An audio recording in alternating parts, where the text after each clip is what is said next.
할렐루야. 네, 반갑습니다. 한 주간 잘 계셨죠? 제 왼쪽으로, 여러분 오른쪽으로 보면 아주 멋진 현수막이 하나 걸려 있습니다. 이것이 우리의 주제이자 한 해의 표어인데, 한번 우리가 큰 글씨 주여 우리에게 임하소서를 한번 큰 목소리로 한번 같이 읽어볼까요? 시작. 주여 우리에게 임하소서. 아멘. 옆에 계신 분과 축복하며 인사하겠습니다. 주님이 임하시는 한 해 되세요. 주님이 임하시는 한 해 되세요. 주님이 임하시는 한 해 되세요. 그렇게 될 줄을 믿습니다. 그리고 그 현수막 밑에 보면 4가지 비전 이렇게 나와 있는데, 진리를 비추소서, 성령을 부으소서, 복음을 전하소서, 교회에 임하소서, 이 4가지가 우리가 나아가야 될 비전과 그 방향이 되겠습니다. 기도 가운데 제게 주신 마음과 음성이지만 또 우리 교회에 허락하신 주님의 뜻이라 믿고 함께 믿음으로 달려가면 너무 좋겠습니다. 아멘. 여러분 1999년에 개봉한 박하사탕이라는 영화를 혹시 기억하실지 모르겠습니다. 혹 보지 않으셨어도 아주 인상적인 장면이라서 생각이 나실 수도 있겠습니다. 그 설경구라고 하는 배우가 손을 탁 철길에서 벌리며 나 다시 돌아갈래 그렇게 외치는 장면이 있는 그런 영화입니다. 그 기찻길에서 절규하고 있는 주인공은 인생의 실패를 계속적으로 경험한 것이죠. 더 이상 할 실패도 없습니다. 그래서 너무나 좌절하고 절규하면서 자신의 가장 아름다웠고 순수했던 시절로 돌아가고자 그런 마음이 강해서 거기서 그런 극단의 소리를 외친 것입니다. 후회한 것이죠. 여러분, 우리가 코로나를 경험하면서 한국 사회와 또 특별히 우리 다음 세대를 생각할 때 우리가 다시 회복했으면 하는 바람으로 한국 교회는 회복을 노래했습니다. 그런데 여러분, 어떤 회복을 말하는 것일까요? 인원이 다시 늘어나는 것을 말하는 것일까요? 아니면 옛 부흥의 영광의 때로 돌아가고자 하는 것이었을까요? 과연 어떠한 회복과 후회가 우리에게 있었던 것일까요? 사랑하는 교회 여러분, 우리도 인생을 살면서 우리가 후회하고 또 회복하고 싶었던 그러한 지점들이 아마 있었을 것입니다. 그런데 과연 그 회복과 후회는 누구를 위한 것인지 우리가 한번 생각해 보아야겠습니다. 어쩌면 우리는 가장 중요한 회복을 놓치고 있는지도 모르겠습니다. 여러분, 한동안 회복 탄력성이라는 말이 유행한 적이 있습니다. 회복력. 이 회복력이라고 하는 것은 기존의 상태로 빠르게 복구하는 능력을 말합니다. 그리고 외부의 충격에 강하게 저항하는 능력도 말합니다. 그리고 변화하는 조건에 적응하는 능력을 말합니다. 그러니 회복이라고 하는 것은 복구하고 저항하고 적응하는 능력이다 라고 말할 수가 있겠습니다. 여러분, 진정한 회복은요, 지금 제가 방금 말씀드렸던 이론적인 것이 아닙니다. 진정한 회복, 예수를 믿는 사람들에게 있어서 진정한 회복은 주님이 임재하시는 것입니다. 주의 성령이, 그 성령 하나님이 우리에게 임재해 주셔야 정말 하나님이 원하시는 회복이 있을 수가 있다라는 것입니다. 단순한 관계의 회복이 아닙니다. 그저 이론적인 복구가 아닙니다. 하나님의 은혜, 하나님의 사랑, 하나님이 우리를 창조하시고 무엇이라 하셨습니까? 보시기에 심히 좋았더라라고 하셨습니다. 그 창조의 원형으로 다시 돌아갈 수 있는 그 아름다운 회복, 바로 이것이 주님 안에서의 진정한 회복이고 온전한 회복이 될 것입니다. 그러나 여러분, 저와 우리 모두는 너무나 많은 죄를 짓고 있습니다. 하나님이 만들어주신 삶이라고 하는 순백의 옷이 다양한 죄의 색깔로 물들여져 있는 것이 우리의 모습이 아니겠습니까? 여러분, 흡연을 하는 사람 곁에 있으면 직접적으로 건강이 나빠지는 것을 느끼지는 못하지만 시간이 흘러 우리의 건강이 나빠지는 것을 알게 될 때가 있습니다. 그때는 이미 늦은 것이죠. 죄라고 하는 것은 우리가 알지 못하게 또한 우리가 알도록 우리에게 스며들고 우리를 물들여 가고 있습니다. 사단은 시대의 흐름에 따라 더욱 교활하게 우리 안으로 들어오고 있습니다. 과연 우리가 어떻게 승리하고 어떻게 진정으로 창조의 원형으로 회복할 수 있을까요? 여러분, 오늘 주님은 우리에게 말씀하십니다. 호세아 선지자를 통해서 여호와께 돌아오라, 여호와께 돌아오라, 여호와를 힘써알라. 돌아오라고 말씀하시고, 고친다 말씀하시고, 살리신다 말씀하시고, 임하신다라고 지금 약속해 주셨습니다. 여러분, 진정한 본질의 회복, 교회가 교회다워지고 성도가 성도다워지는 정말 그 영적인 회복과 원리를 이 시간 이 말씀을 통해 들으시고, 과연 우리가 어떻게 하나님 앞에 나아가고 어떠한 자세로 주님 앞에 엎드려야 할지를 잘 들으시며 성령께서 주시는 깨달음을 얻으실 수 있는 이 아침, 이 일부 예배가 되시기를 간절히 바랍니다. 주님이 우리에게 임하시면 또한 우리가 주님의 임재를 위하여 어떤 방향으로 나아가야 될지를, 그런 한 해가 되기를 바라며 세 가지로 함께 말씀을 나누겠습니다. 여러분, 첫 번째로 진리가 비춰져야 합니다. 그 진리가 우리를 조명하는 것을 향하여 우리가 나아가야겠습니다. 오늘 1절을 함께 읽겠습니다. 1절입니다. 시작. 오라, 우리가 여호와께로 돌아가자. 여호와께서 우리를 찢으셨으나 싸매어 주실 것임이라. 도로 낫게 하실 것이요 우리를 치셨으나 싸매어 주실 것임이라. 아멘. 여러분, 어둠이라고 하는 것은 빛이 없는 상태를 말합니다. 시대가 악하고 음란하여서 앞이 잘 보이지가 않습니다. 그래서 오늘 1절은 여호와께 돌아오라라고 강력하게 외치고 있는 것입니다. 호세아 이 배경, 그러니까 오늘 우리가 읽은 6장의 전반적인 배경은 북이스라엘, 북왕국 이스라엘에 관련된 이야기입니다. 당시 북왕국 이스라엘은 여로보암 2세로 대변되어지는 너무나도 악한 시대였습니다. 그래서 하나님께서는 음란한 여인 고멜을 준비하셔서 호세아로 하여금 결혼하게 하고 음란의 자녀들을 낳게 하셨습니다. 참 이해할 수 없는 내용이지만 그 시대상을, 하나님을 떠난 그 민족의 상황을 고스란히 보여주시는 그런 가슴 아픈 사건이다 라고 말씀을 드릴 수가 있겠습니다. 이 고멜이라고 하는 호세아의 부인, 이 여인은 당시 음란한 악한 세대를 대변하는 북왕국 이스라엘을 가리키는 그런 시대상의 모델입니다. 호세아 1장 2절로 이 나라가 여호와를 떠나 크게 음란하다라고 말씀하시면서 민족이 하나님을 떠났음을 가슴 아프게 우리에게 전하고 있습니다. 여러분, 이 시대는 어떻습니까? 이 세대는 어떻습니까? 과연 지금 우리가 살고 있는 이 세대는 그 당시 북왕국 이스라엘, 호세아를 통해 말씀하셨던 하나님을 떠났다라고 하는 세대와 얼마나 다르다는 것입니까? 여러분, 우리가 잘 먹고 잘 살면 보이지 않는 것들이 있습니다. 여러분, 우리의 자녀들이 살아갈 이 땅, 이 세대 얼마나 음란하며 얼마나 악합니까?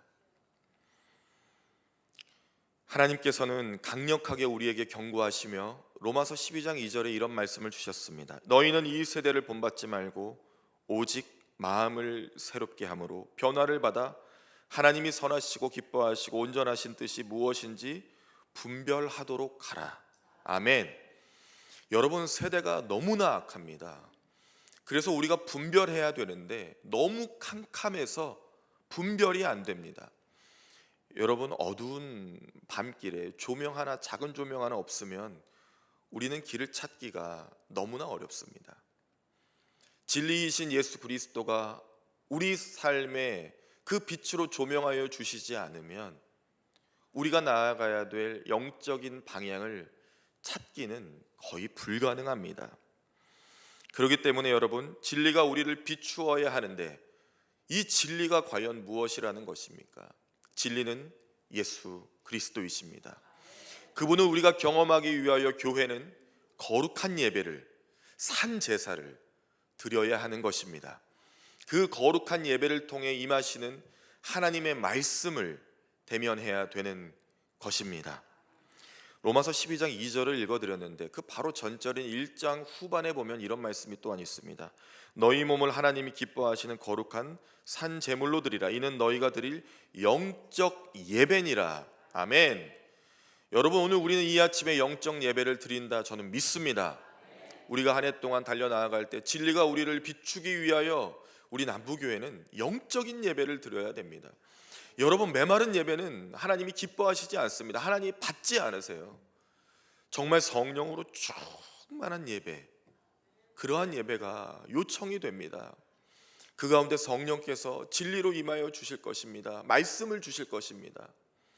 부족한 종이 전하는 소리가 아니라 그러한 부족한 종이 강단에 섰으나 하나님의 진리의 말씀이 선포되어지면 우리의 귀와 마음을 적시고 놀랍도록 변화시켜 주시는 은혜를 경험할 수가 있으리라 믿습니다.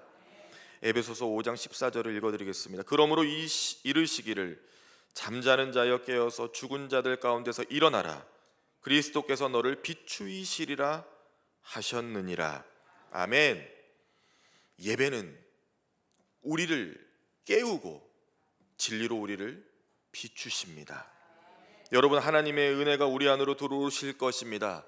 그때 지혜를 주십니다. 어디로 가야 할지, 어느 방향이 맞는지, 과연 어떻게 살아가야 될지에 관한 빛을 이 어둠과 악한 세상 가운데 우리에게 주신다라는 것입니다.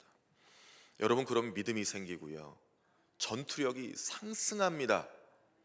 그 어떤 악함을 만나도 이길 수 있는 담대함을 허락하십니다. 여러분, 담대함은 자신감과 다릅니다. 자신감으로 덤볐다가 크게 낭패를 볼 때가 있지만 담대함은 하나님이 주시는 믿음입니다. 그 믿음을 소유하기 위하여 우리는 거룩한 예배로 나아가고 진리이신 예수 그리스도가 우리에게 비춰주시는 귀한 말씀을 들어야겠습니다.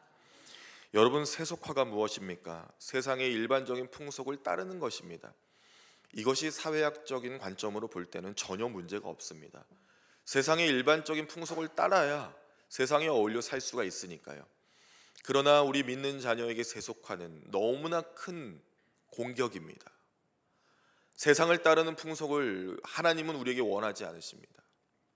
세상이 아니라 그리스도 예수를 따르기를 원하신다라는 것입니다. 오늘 본문에 보면 찢어졌다라는 표현이 나옵니다. 그것이 1절 중간에 나와 있는데, 여러분, 이 찢어졌다라는 것은 완전히 회복 불가능한 상태로 갈기갈기 찢어진 것을 원어적인 해석으로 가지고 있습니다. 그러니 당시 고멜로 대별되는 이스라엘과 하나님과의 관계는 도저히 붙을 수 없는 완전한 찢어짐, 완전한 교제 불능 상태, 그러한 상태였습니다. 그런데 여러분, 영과 진리로 예배가 드려질 때 우리의 마음과 믿음을 온전히 주님 앞에 올려드리면 그것을 십자가의 예수 그리스도의 보혈의 공로로 회복시켜 주실 것입니다.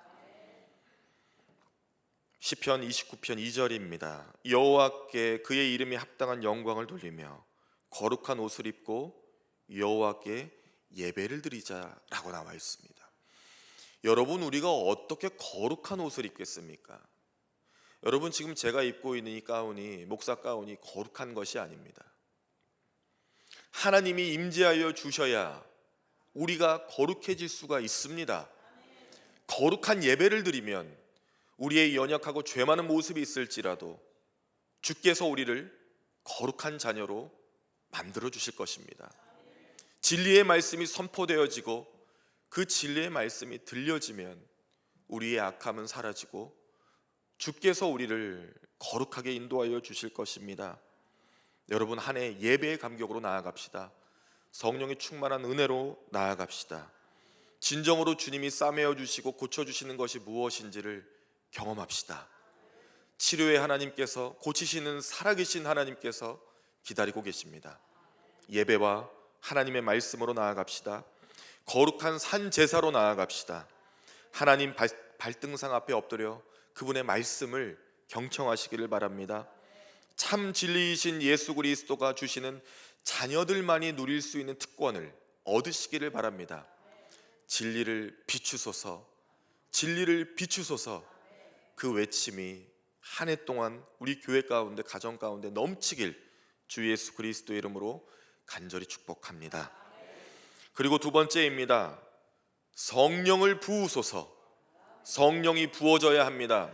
성령은 이렇게 조금 와서는 안 돼요. 성령은 우리를 강타해야 됩니다. 여러분, 우리가 2절을 한번 읽어보겠습니다. 시작. 여호와께서 이틀 후에 우리를 살리시며 셋째 날에 우리를 일으키시리니 우리가 그의 앞에서 살리라. 아멘. 보혜사이신 성령께서 교회에 임하시지 않으면 교회는 능력이 없습니다. 성령이 우리 가운데 임하시지 않으면 우리의 힘과 지혜와 우리의 능력으로는 세상을 감당할 수도 없고 믿음을 소유할 수도 없습니다. 여러분, 지금 이스라엘이 영적으로 죽어 있어요. 여러분, 우리 사랑하는 자녀들을 보며 정말 가슴 아파하셔야 됩니다. 그냥 잘 먹고 잘 살고 좋은 학교 가고 좋은 직장 가고 괜찮은 배우자 만나면 여러분 길이 열리는 것입니까? 성령이 내 자녀에게 임하시지 않으면 영적으로 죽은 것인데 어떻게 그것을 잘 됐다라고 말할 수가 있겠습니까? 지금 호세아의 전반에 걸쳐서 하나님은 강력하게 말씀하십니다. 하나님이 주신 것들을 바알을 숭배하는 데 바치고 있는 현재의 이스라엘입니다. 하나님이 공급해 주신 모든 것들을 다른 미신과 우상을 섬기는 데 전력 투구를 하고 있는 이스라엘입니다. 과연 무엇을 보며 달려가고 있겠습니까? 왜 이러한 일이 있겠습니까? 미신과 우상이 팽배한 이 시대, 과연 지금과 무엇이 다르다는 것입니까? 여러분, 성령이 우리에게 임하셔야 합니다. 성령이 부어져야 합니다. 세상을 한번 보세요. 포스트 모더니즘, 개인주의, 이기주의, 물질주의, 세상에 그 주의들이 얼마나 많습니까? 성령이 없습니다. 극한의 이기주의 속에 살아가요. 분노가 터져 나옵니다. 왜 화났는지도 모르겠어요. 그냥 화가 나고 그냥 분노가 치밀어 오릅니다. 여러분, 매스컴을 보세요. 도저히 이해할 수 없는 사건 사고가 이제는 너무 자주 일어납니다. 왜 사람을 때리는지, 왜 사람을 죽이는지 이유도 없습니다. 그러한 극한의 분노의 내면 안에 감춰져 있는 것이 무엇이겠습니까? 요한복음 14장 26절에 보혜사 곧 아버지께서 내 이름으로 보내실 성령, 그가 너희에게 모든 것을 가르치고 내가 너희에게 말한 모든 것을 생각나게 하리라. 아멘. 성령이 우리에게 부어지면 그분이 우리로 하여금 생각하게 하고 기억나게 하며 말하게 하신다라고 성경에 기록되어 있습니다. 성령이 우리 안에 내주하시면 우리가 말하는 것 같으나 성령이 함께하여 주시고, 우리가 기도하는 것 같으나 그분의 영이 우리를 다스려 주셔서 하나님의 뜻을 구할 수 있다라는 것입니다. 성령이 임하시면요, 우리의 인격이 변하고 언어가 바뀝니다. 성령이 기름 부으심이 있으면 교회 안에 병 고침이 있고요, 치유와 역사와 회복이 있습니다. 기적이 상식처럼 일어납니다. 성령의 임재는 그러한 것입니다. 여러분, 사랑하는 누군가가 아팠을 때 곁에만 있어줘도 참 힘이 되고 참 괜찮은 마음이 들지 않나요? 성령이 우리에게 임하시고 우리와 함께 하시면 어떠한 일이 일어나겠습니까? 여러분, 로마서 8장 16절의 말씀입니다. 성령이 친히 우리의 영과 더불어 우리가 하나님의 자녀인 것을 증언하시나니. 아멘. 하나님의 자녀됨은 내가 하나님의 자녀다라고 외쳐서가 되는 것이 아니라 성령이 임재하여 주셔야 그분이 증언하신다라고 오늘 말씀에 기록되어 있습니다. 여러분, 우리 남부교회가, 우리 온 성도들이 하나님의 자녀된 교회이자 하나님의 자녀된 것이 주께서 친히 증언하시는 정말 그러한 은혜의 교회가 되기를 간절히 바랍니다. 그렇게 되리라 믿습니다. 그리스도인인 우리가 성령의 이 터치를 경험하지 않으면 주님의 임재는 저 멀리에 있는 것입니다. 여러분, 성령의 임재는 수련회 때 단 한 번의 기억이나 특정한 집회에서만 일어나서는 안 됩니다. 매일같이 늘 우리에게 있어야겠습니다. 2006년도에 출판된 김지철 목사님의 영혼의 혁명을 일으키시는 성령이라는 책이 있습니다. 제2차 세계대전에 프랑스 한 고아원에서 희귀 질병인 마라스무스가 퍼지기 시작합니다. 이것이 지금으로 따지면 크게 힘든 것은 아닌데, 그런데 영양실조의 하나의 종류이지만 그 당시에는 이 질병 때문에 아이들이 힘을 잃고 고통받으며 죽기까지 했습니다. 그래서 국제기관에 소속되어 있는 의사들이 파견되어서 도대체 왜 죽어가는지를 조사하게 되었습니다. 그리고 그 의사들이 내린 결론이 있습니다.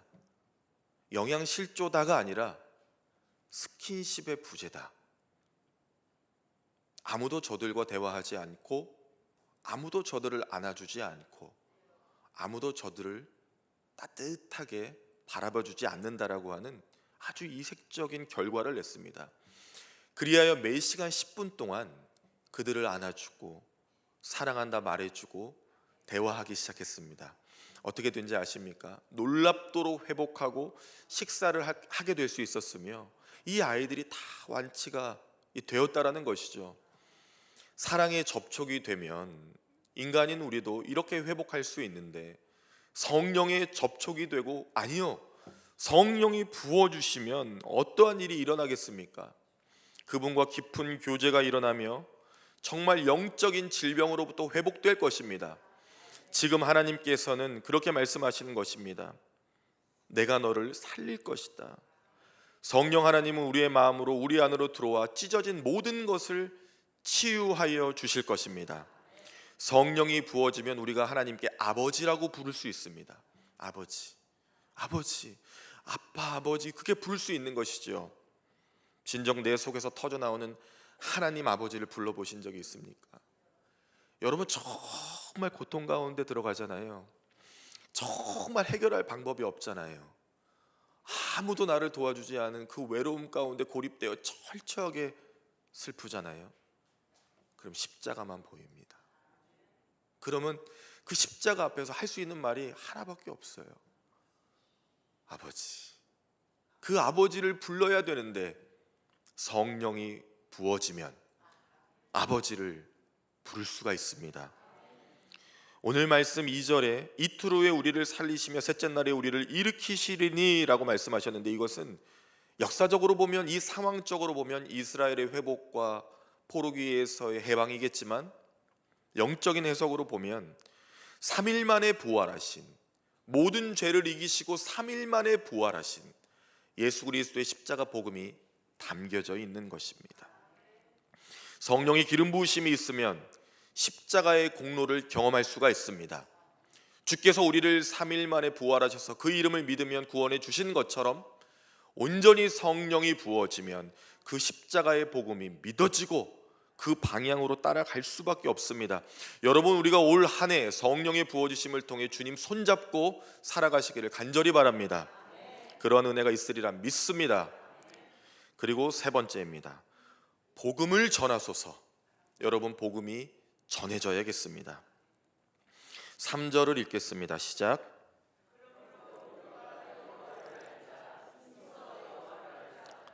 그의 나타나심은 새벽빛같이 어김없나니 비와 같이 땅을 적시는 늦은 비와 같이 우리에게 임하시리라 하니라. 아멘. 여호와 하나님을 아는데, 그분을 알아가는 데 있어서 힘내야 되겠습니다. 여러분, 오늘 본문은 아니지만 성경의 그 6절을 보시죠. 6장 6절을 한번 다시 읽겠습니다. 6장 6절입니다. 시작. 나는 인애를 원하고 제사를 원하지 아니하며 번제보다 하나님을 아는 것을 원하노라. 아멘. 주님은요, 주님을 알아가는 것을 가장 원하세요.